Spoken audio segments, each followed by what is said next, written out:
Okay, well, we have touched on the delivery methods before, but I wanted to go over this one more time. By definition, delivery as far as public speaking goes is going to mainly be defined by the verbal and nonverbal behaviors you use to perform your speech. So delivery is not just the verbal aspect of it, but it's also the nonverbal behaviors as well. There are primarily four different types of delivery as far as public speaking goes. And that's going to be manuscript delivery. Basically, that is just reading your speech.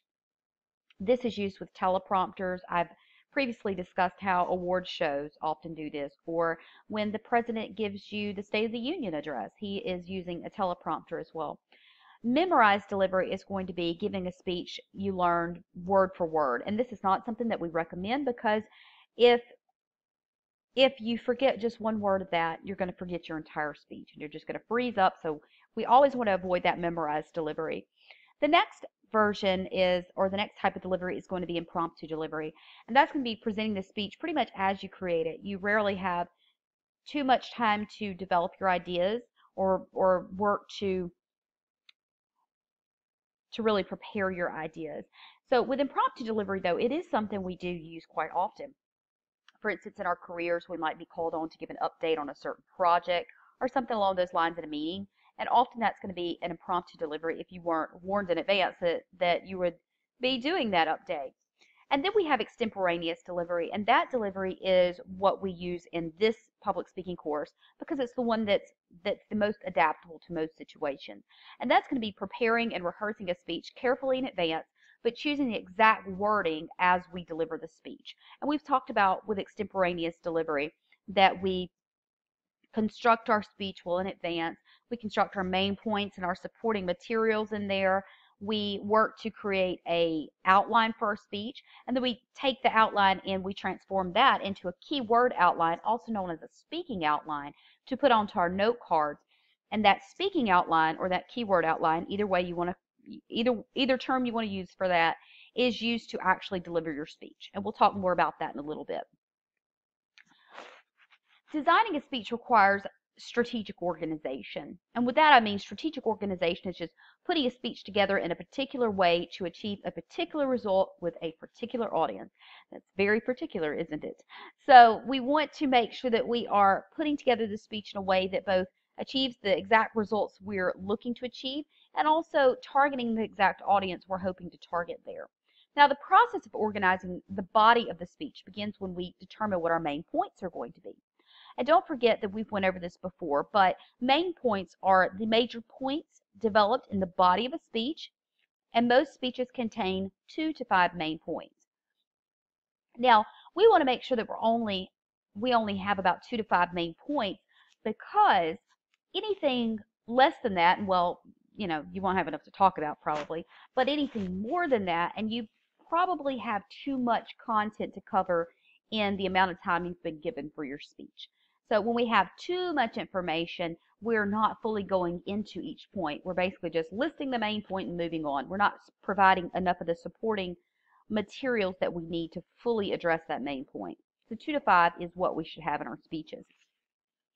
Main points are the central features of your speech, so you want to select them carefully, you want to phrase them precisely, and you want to arrange them strategically. And we'll talk about that in quite detail in this lecture. Okay, so I wanted to give you an example of main points in a speech. And of course, this isn't, all that your outline would encompass, of course not, but this kind of gives you an idea of what main points might be. Now, let's say that the general purpose of this speech was to inform. This specific purpose was to inform my audience about some of the major uses of hypnosis. And the central idea here, and I want you to pay attention to that first couple of words of this sentence. The central idea, also known as the thesis statement, could be this. 3 major uses of hypnosis today are to control pain in surgery, to help people stop smoking, and to help students improve their academic performance. Okay, well, let's look at that central idea. That central idea, as we know, is one single statement that encompasses what we are addressing in our speech. And if you look at the very first 3 words of that central idea, it says the 3 main uses.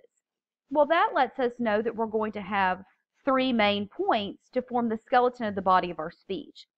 If there are obviously three major uses of hypnosis, then logically there can be three main points in the speech, right?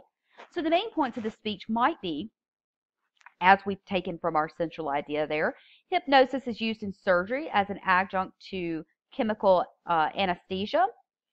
Second main point might be hypnosis is used to help people stop smoking. And the third main point might be hypnosis is used to help students improve their academic performance. And you'll see that I pretty much just took that straight from that central idea statement of what I'm addressing in my speech. So that's a great example of main points being constructed in an outline to form the skeleton of the body of the speech. Okay, so once you decide your main points, you need to decide then the order in which you want to present those main points. Well, how do you do that? Well, it actually depends on a few things. It's going to depend on your topic that you've chosen. It's going to depend on the purpose that you are trying to do in this speech, and also your audience. And there are actually 5 basic patterns of organization used in these speeches that we create. The first basic pattern of organization that we might use in a speech would be possibly chronological order.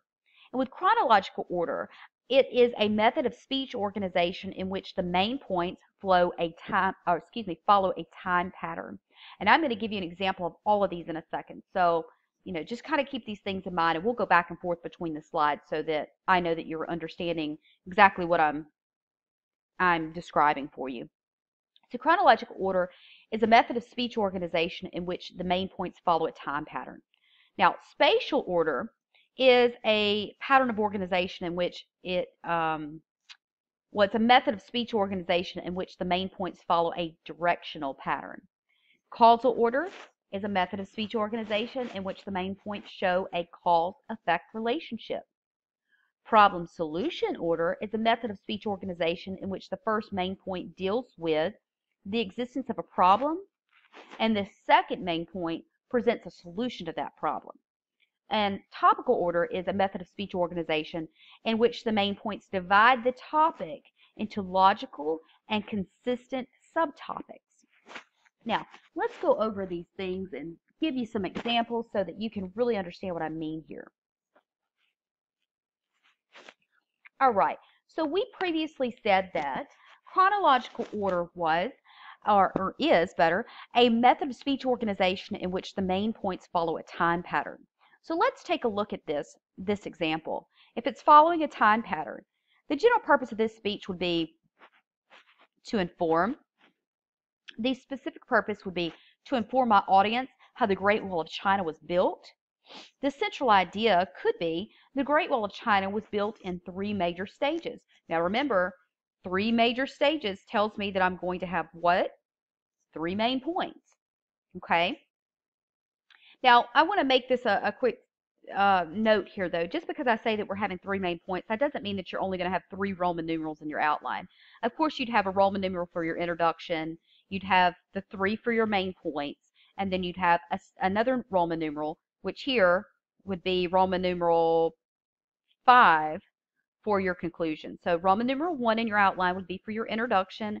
Roman numeral here, at least, would be 2, 3, and 4 would be for these 3 main points we're going to present, and then Roman numeral 5 would be for your conclusion. That differs depending on how many main points you have, and a lot of other different things. So it's not going to be one set number of Roman numerals for your outline. It just depends. If you have 2 main points, well, that's going to change. If you have 3 main points, it's going to change. If you have 4 or 5 main points, it's going to change.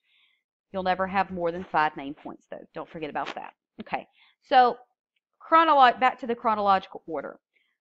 Well, if we said that chronological order is a method of speech organization in which the main points follow a time pattern, we can look at the main points here and see that it follows a time pattern.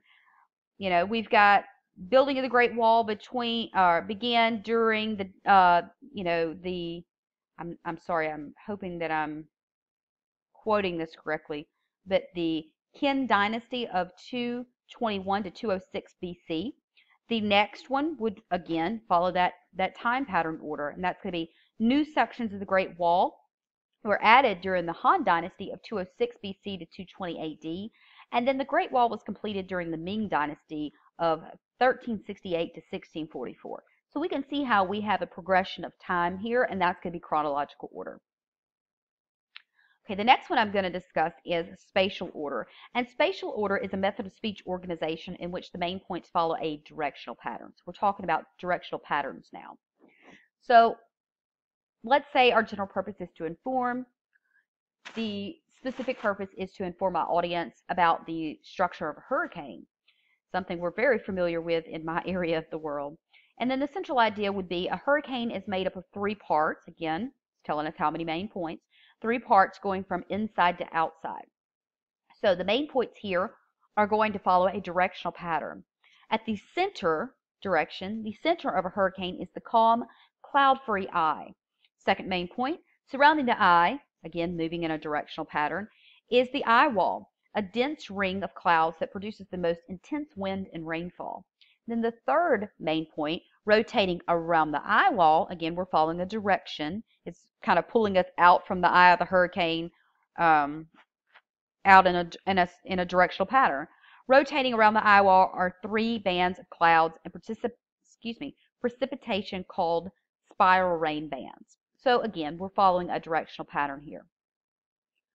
Okay, the next order we're going to talk about is causal order, and that is a method of speech organization in which the main points show a cause-effect pattern. So when we think causal order, we want to remember a cause-effect. Okay, so let's go to causal order. Here's an example. General purpose, to persuade. Specific purpose is to persuade my audience that a growing shortage of qualified air traffic controllers is a serious problem for U.S. aviation. Central idea, the growing shortage of certified air traffic controllers threatens the safety of air travel. Okay, so our main points here, we have just 2 main points that we're going to make in this speech, and that is going to be the U.S. aviation system faces a growing shortage of qualified air traffic controllers. Okay, think in terms of cause and effect. And then the second main point is, if this shortage continues, it will, so cause, if this shortage continues, effect, it will create serious problems for airline safety. Okay, so cause-effect relationship there. Now the next one I want to talk about is problem-solution order. And that's going to be a method of speech organization in which the first main point deals with the existence of a problem, and then the second main point presents a solution to that problem. So let's look at problem-solution. General purpose is to persuade. Specific purpose, to persuade my audience that action is needed to combat the abuses of puppy mills. Central idea, puppy mills are a serious problem that can be solved by a combination of legislation and individual initiative. Okay, we have 2 main points here. So remember, problem presented, solution then presented. First main point. Puppy mills are a serious problem across the United States. Problem. Next main point. Solving the problem requires legislation and individual initiative. Solution. Okay, we see how that works there. The last one I want to talk about is topical order. And topical order is a method of speech organization in which the main points divide the topic into logical and consistent subtopics. All right, let's take a look at topical order. Okay, general purpose, to inform. Specific purpose, to inform my audience about the achievements of Josephine Baker. Central idea. Josephine Baker was a multi-talented figure in the fight for racial justice. Here are our main points. And again, remember that with topical order, we are looking for, we are taking those main points and we divide the topic into logical and consistent subtopics. So let's take a look at topical order. First main point, as an entertainer, Baker captivated audiences in Europe and America. Okay, we're dividing up into those subtopics to make a logical and consistent manner here. As a spy, Baker gathered information on Nazi activities in France during World War II. As a civil rights activist, Baker worked for racial equality on a variety of fronts. Okay? All right. So that is going to cover right there is going to be the 5 basic patterns of organization. All right. Okay. So tips for preparing your main points. Each main point should be clearly independent of another one. Okay, I want to give you an ineffective example first and then give you an effective one because I think that will help you to see what's wrong with these things and how it could be corrected. So each main point needs to be clearly independent of others. Here's one that's ineffective. The first step, it should say, the first step is to choose the play and select a cast. Well, that is not having, that's two main points in one statement. We don't want to do that. So what we want to do is for the first main point, we would say the first step is to choose the play. And then the second main point would be the second step is to choose the cast. So we want to make sure that we're breaking those up into two main points and not just one, so that the main points are clearly independent of each other. Next tip would be to try to use the same pattern of wording for your main points. Here's an ineffective example. Karate gives you better mental discipline. First main point. Second main point, you will become physically stronger through karate. Now remember, to be effective, we want to try to use the same pattern of wording for each main point. Here's a more effective example. Karate improves your mental discipline. Second main point, karate increases your physical strength. So you see how we have a pattern of wording there? That helps it to just be a bit more effective. We also want to balance the amount of time devoted to main points. Because your main points are so important, you want to make sure that you are giving enough time to clearly emphasize and be clear and convincing for each main point. So make sure that you allow sufficient time to develop each main point. Don't give 80% of your time to one, 10% of your time to another, and so forth. You want to make sure that you're giving enough time to each main point. So how do we connect our ideas? One common question that I often get from students is, okay, I know my main points, I know my supporting material, however, I'm not sure how to connect everything. Well, there's a great way to do that, and it's called connectives. Connectives are words, phrases, and sentences used to lead from idea to idea and tie the parts of the speech together in a smooth manner. And you'll hear me talk about flow in your speeches. Connectives help to give us a good flow. Okay, one type of connective is a signpost. And a signpost is a connective such as first or most importantly, and consequently that links ideas, it lends emphasis, and it helps listeners to keep their place in the speech. So an example of a signpost would be, so first, to what extent will you be protected by wearing a seatbelt? So that first is a signpost there. Another example might be, my second point is, so that's a signpost. Another connective that we can use in speeches, or that we should use in speeches, is called transitions. You'll actually even hear me call these transition statements. So transitions, by definition, are a summary of where you've been and where you're going. An example of a transition statement would be, before we look for solutions to this problem, let's see what other countries have tried to do about it.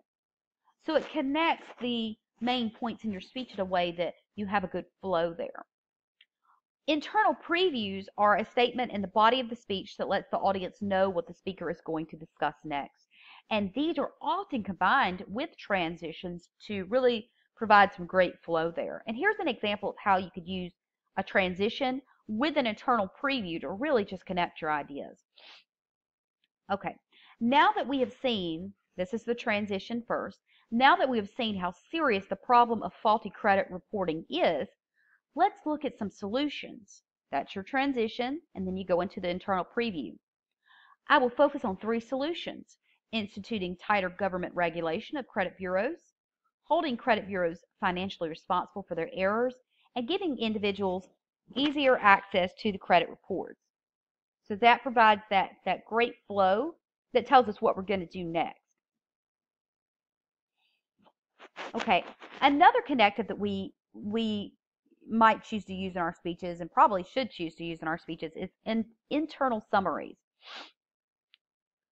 An internal summary is a statement in the body of the speech that summarizes the speaker's preceding point or points.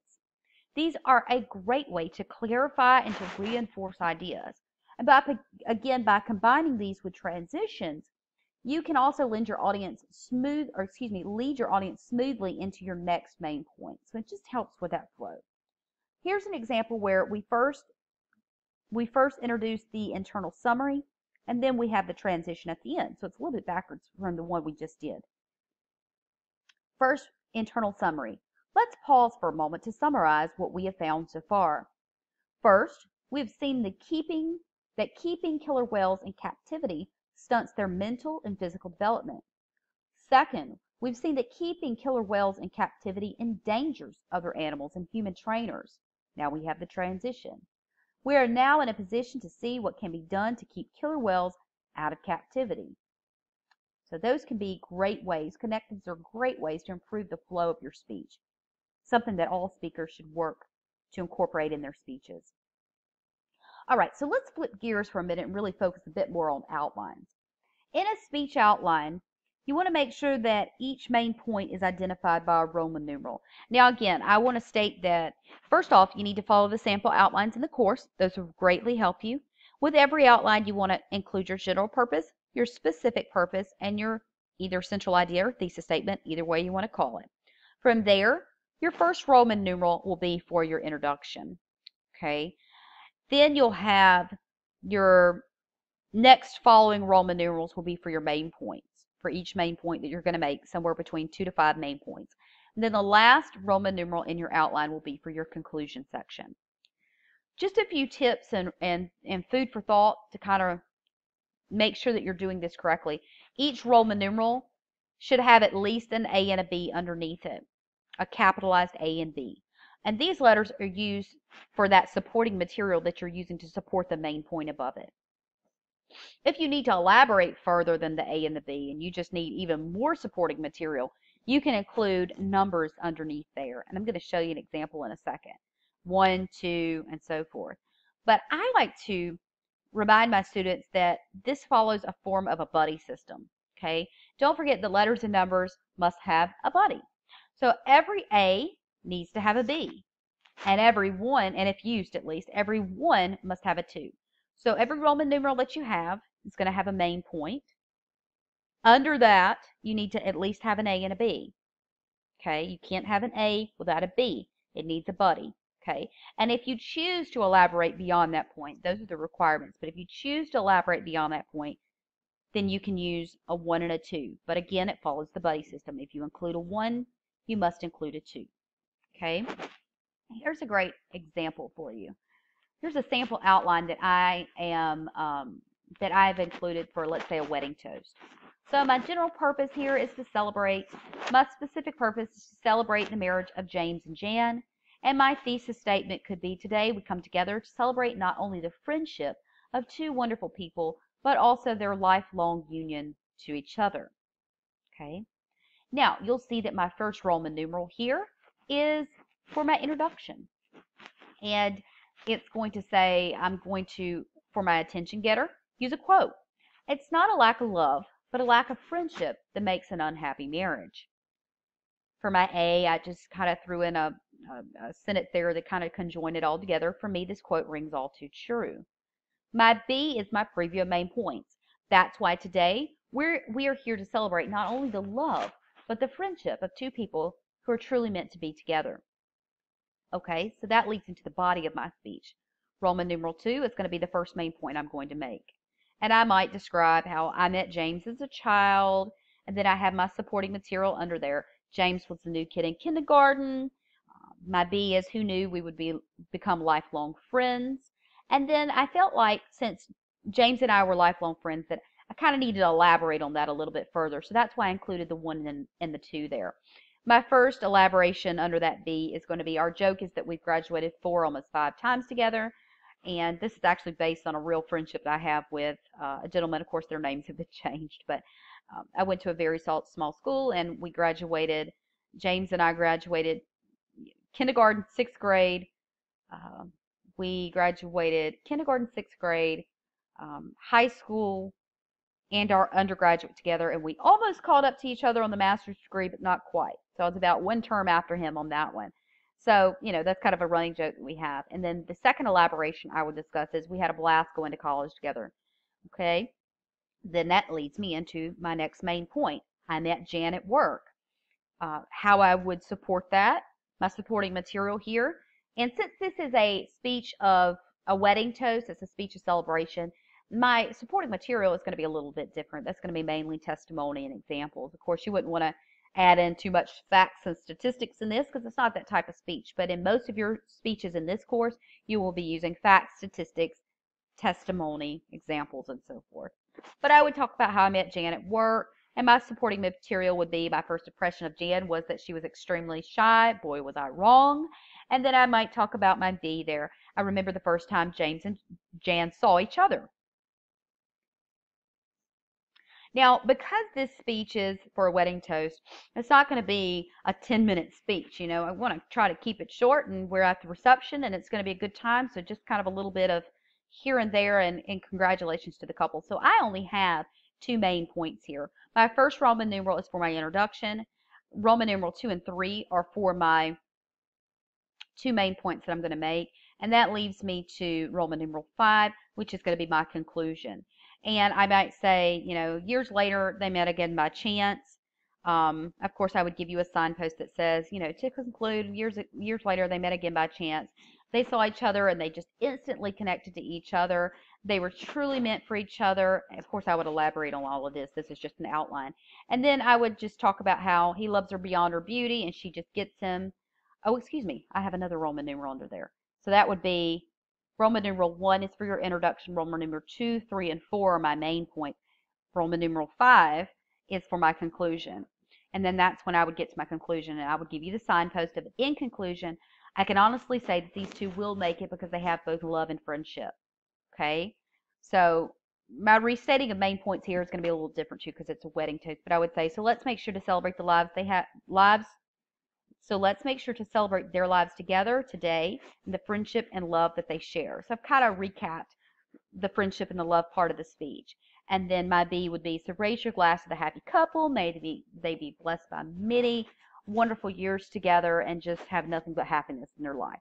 Okay, so that's pretty much it. You know, that is how you design the speech, how you design the outline, and how you execute it. Of course, if I was going to do the speech, I would do it a lot better for you, but you understand the gist of it there. Okay, so a few speaking notes. When you construct this outline, you want to make sure that you then create a keyword outline for your note card. So we're going to talk about that in a second, but you're going to use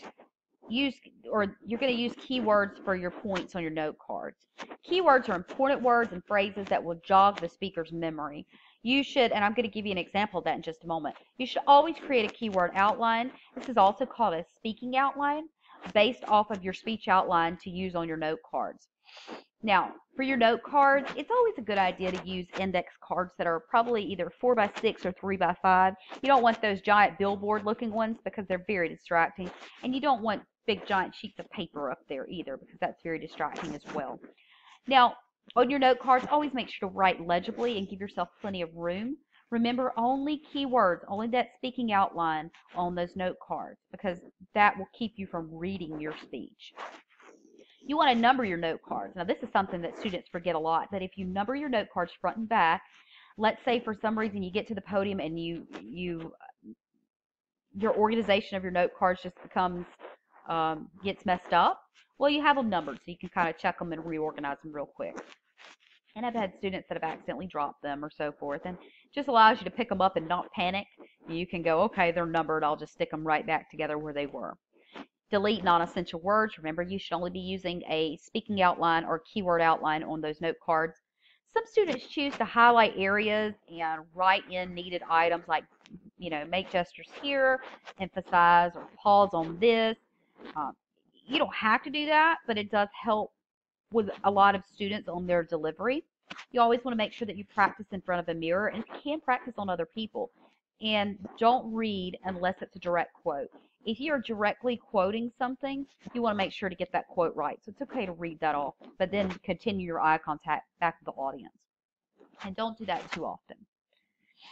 Here's an example of a keyword outline, again, also called a speaking outline.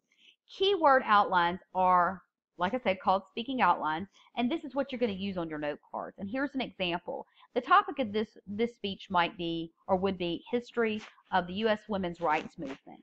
And you'll see here, I'm not going to read all this off to you because you can see it, but you'll see that it's just keywords, keywords, keywords. That's it. There's no long sentences. You know, you save that for your actual outline. Keyword outline just jogs your memory. You would look down and see Elizabeth Cady Stanton, and you would remember what you were going to talk about with her. And you can include a bit more if you need to, but this is pretty much what it would look like. Mannerisms and vocal variety when you deliver your speech. You want to make sure that you control your gestures. For some reason, students think that gestures are a bad thing. Gestures are always encouraged in your speech. Just controlled, meaningful movements. The best speakers give some form of gestures, unless you're, for instance, a news anchor. Of course, you wouldn't do it then. But gestures are encouraged in public speaking. They make your speech more dynamic, and they help to keep the audience's attention. You also want to make sure that you're making eye contact. We're going to talk about that at a later date, but I want to talk about one thing really quickly. A lot of times students give a tip on eye contact by saying, you know, I find a focal point in the back of the room and I stare at that the entire time I deliver my speech. Or another what I hear is, well, I make sure to stare at the speaker's forehead, at the audience members' foreheads instead of making eye contact, because the eye contact makes me nervous. And when I stare at their foreheads, they don't know the difference. And I think I've mentioned this in a previous meeting. Try that out next time you talk to someone. Try staring at their forehead while you talk, or finding a focal point at the back of the room. Eventually, you'll find them asking you, what are you looking at? Or better yet, them turning around trying to figure out what you're looking at. Because people know when you don't make eye contact with them. It's very important that you just get used to making that eye contact with people, because that is a vital part of the speech process. You also want to try to avoid fidgeting. By fidgeting, I mean touching your hair, touching your face, tapping your shoe, playing with a necklace or a ring. Anything that's not a meaningful movement, we want to try to cut it out. We also want to work on clear pronunciation and articulation of our words. And we want to use vocal variations. Vocal variations are changes in volume, rate, and pitch that combine to create impressions of the speaker. We want to work to try unfilled pauses here and there when they're needed, you know, not too many of them, and definitely not too long. But the unfilled pauses help us to avoid verbal fillers. And an example of a verbal filler is or so, and sometimes we'll hear people kind of do things like that. We want to work to avoid that. It's very distracting. So try those unfilled pauses here and there only when you need to, because a lot of times we use the ums and uhs because we're gathering our thoughts for a minute, and we just need a little bit of time to think about what we're going to say next. So it's okay to use an unfilled pause here and there. Nothing too long, only a second or two, just to get us back on track, and then start again. And of course, we also want to include enthusiasm. You know, of course, that depends on the topic. If we're talking about the topic of heart disease or cancer, well, we don't want to be enthusiastic on that. But if we're talking about how to bake your world famous chocolate chip cookies, should be a little bit of enthusiasm in that. It's your world famous chocolate chip cookies after all. We want to work on volume and rate. We're going to talk about what this really entails a little bit later in the class, but with volume, when you're delivering your speech to an audience, you're going to be speaking a little bit louder than you would in a conversation with someone, because you really want to project your voice so that people in the back of the room can hear you. As far as the rate goes, generally speakers are speaking too fast. I don't think I've ever encountered one that I said, hey, speed up. Rate is often an issue in terms of speaking too quickly. So we want to make sure that we are speaking at a rate that people can really take in the information we're giving them, and we're not rushing through it. And sometimes we have a tendency to rush through that information because we just want to get it over with and sit down. But try to avoid that by just concentrating on your rate here and there, and making sure that you're speaking at a rate that people can understand you clearly and are able to process your wonderful ideas. We also want to work on controlling that anxiety, like I've talked about in previous lectures. And we can do that by using controlled movements. We talked about how controlled movements can help us to release that extra adrenaline we have, which will help us to better control that anxious feeling and the anxious side effects we sometimes experience, such as trembling and shaking and so forth. Never, ever, ever tell us that you're nervous or apologize, okay? I, I'm always just astounded by the students that will say, I'm so sorry, I didn't have enough time to prepare for this, but I'm going to give it a shot. Why would you tell your audience that? You never tell them that. I hope you do prepare for your speeches and never tell us anything like that. And never start off your speech with, "Oh, I'm so nervous, but you know, I know this is what I have to do," or don't ever tell us anything like that. We're your audience. We're here to listen to your speech, and that's it. Remember that nervousness can be seen as a good thing. We've already talked about that, but it can be seen as passionate about your topic. So turn that nervous energy into positive nervousness. And be confident in yourself, your ideas, and your topic. You are worthy of being heard, and we just can't wait to hear what you have to say because you are a responsible speaker and you possess responsible knowledge, and we know that. And always remember this in speech design. But like I said, you're going to have an introduction, a body, and a conclusion. In the introduction, you're going to have the attention getter. Remember that stories, quotes, questions, facts, statistics work well for an attention getter, any of those things. And then you're going to preview the main points of your speech, which is basically where you tell us what you're going to talk about. Then you're going to go to the body of the speech. You're going to take those main points you previewed, you're going to dissect them into main points and supporting material, main points and supporting material. Then you're going to get to the conclusion of your speech. First, you're going to give us a signpost, a simple in conclusion to conclude, just something to let us know that you're nearing the very end of your speech. You're going to restate your main points, tell us what you told us. You're going to end with a memorable statement or a clincher. And that's going to be, again, a story, a quote, a question, a fact, a statistic, something that helps us to have psychological closure to your speech. People that don't design conclusions properly are the individuals that usually have to say if they feel like they need to say at the end of the speech, yeah, and that's it. That's all I've got. Well, that's because you didn't design your conclusion well and people were in limbo. They didn't know if the speech was finished or not. So we want to make sure that we design it in this manner and never say, and that's it. That's all I've got at the end of your speech. Just end it with your clincher, your memorable statement, whatever you want to call it. That's it. Nothing more is needed.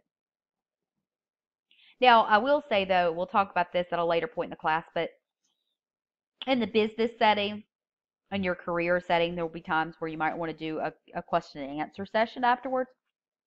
Not in this course. I do not want you to use question and answer sessions at the end of your speeches in this course. But in your career world, you very well might. And that's the only time that after your memorable statement or your clincher, whatever you want to call it, that you can say something else. And that would be, does anybody have any questions or comments? You know, something like that. Otherwise, we're just going to end it right there at this class. So planning the introduction. I've talked about the ways that we can plan the introduction. I've talked about how an introduction needs to first begin with no, not hi, my name is, and today I'm going to talk about. Never start a speech like that. It needs to, the first thing that comes out of your mouth needs to be story, a quote, a question, either participatory or rhetorical, a fact, or a statistic. Then after that, we want to preview our main points. But how do we gain the speaker's attention and interest in this? Okay, we never want to just ask any old question or give any old quote. We want to make sure that we're gaining their attention and keeping their interest from the get-go. Well, one way we can do that is relate the topic to the audience. And you might start off by saying, through your attention getter or attention grabber, either one, they're interchangeable.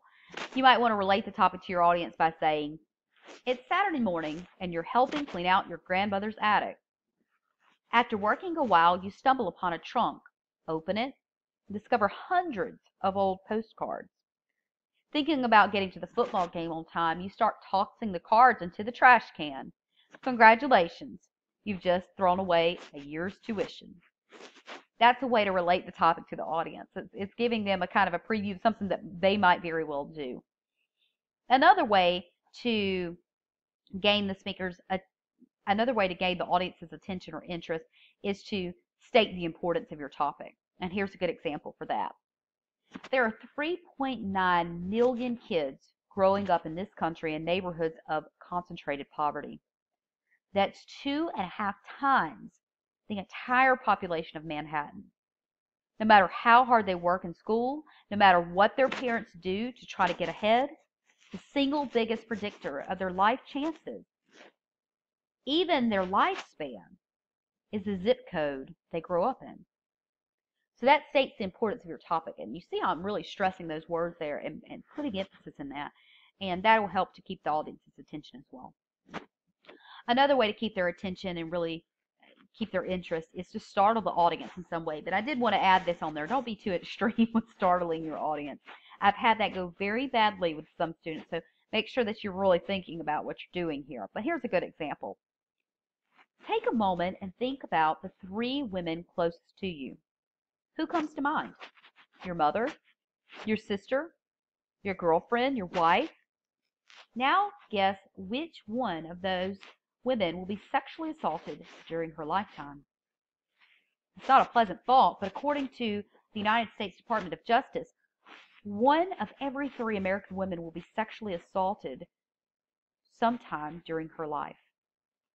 Okay, it's not very extreme, but it's very startling, because if you think about that, you're thinking about personally about that and you go, oh my gosh, that is a strong statistic. And I want to point out one thing here as well. It says, but according to the United States Department of Justice, that's a verbal citation, and that's how we include research in our speeches. Now, another way to gain the attention of the audience and to really keep them interested is to arouse the curiosity of the audience.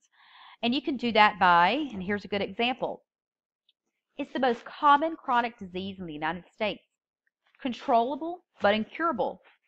It is a symptomless disease. You can have it for years and never know it until it almost kills you. Some 73 million Americans have this disease, and 300,000 will die from it before the year is out. Odds are that 5 of us in this audience will have it. What am I talking about? Not cancer, not AIDS, not even heart disease. I'm talking about hypertension, high blood pressure. So that's a way to arouse the curiosity of the audience and really hook them into that speech so that they want to listen. And the last way we can do this is question the audience. We could do that with a really simple rhetorical question or even a participatory question. Here's a good rhetorical question example, though. Have you ever spent a sleepless night studying for an exam? Can you remember rushing to finish a term paper because you waited too long to start writing it? Do you often feel overwhelmed by all the things you have to get done at school, at work, or even at home? If so, you may be the victim of poor time management. Fortunately, there are proven strategies that you can follow to use your time more efficiently and to keep control of your life. That's a rhetorical example. And it's rhetorical because the questions we're asking are not asking the audience to participate by a show of hands or something like that. They're just asking us to mull things over in our mind, so to speak. So a participatory example could be something along these lines. And of course, you want to design it a lot more like the rhetorical example, but I wanted to keep it simple here so you understood. A participatory example might be, by a show of hands, how many people in the room are registered voters? You might actually want to follow that out with a really good fact by how many people are actually registered voters, how many people actually vote, and so forth, But that gives you a good example. We're saying by a show of hands, we're asking for participation there. And another good way is to tell a story. Telling a story can help us to also gain the attention of the audience and sustain that interest. And I'm not going to tell you a story here because of lack of time, but if you remember from the previous lecture I did, I gave you the example of the narrative about how I had to perform the infant Heimlich maneuver and how I was very glad that I was able to know how to do this and how I saved a life in doing so. So that could be a great way to open the speech as well. It really stressed the importance of why learning this is important for the listeners. And the conclusion, keep it simple. You want to signal the end of the speech with a signpost in conclusion or to conclude or something along those lines and a statement. You want to restate your main points. Why do we restate the main points? Well, because we want the listener to retain that information. And when we take the time to restate our main points, that's why today we talked about whatever it is, then it helps to solidify that in their mind and helps them to retain that information better. And then we want to end with a memorable statement, also called a clincher. And again, that can be a story, a quote, question, fact, or statistic. Think about these in terms of the attention grabber. It's just used at the end of the speech instead. All right, so that about wraps up our lecture for this week. If you have any questions at all, feel free to reach out to me in the course. I'm happy to answer any questions that you might have. Otherwise, you guys are doing amazing. So just keep up the hard work, and I hope this lecture helped you to better understand how to outline and organize your speech and so much more. Thanks, guys.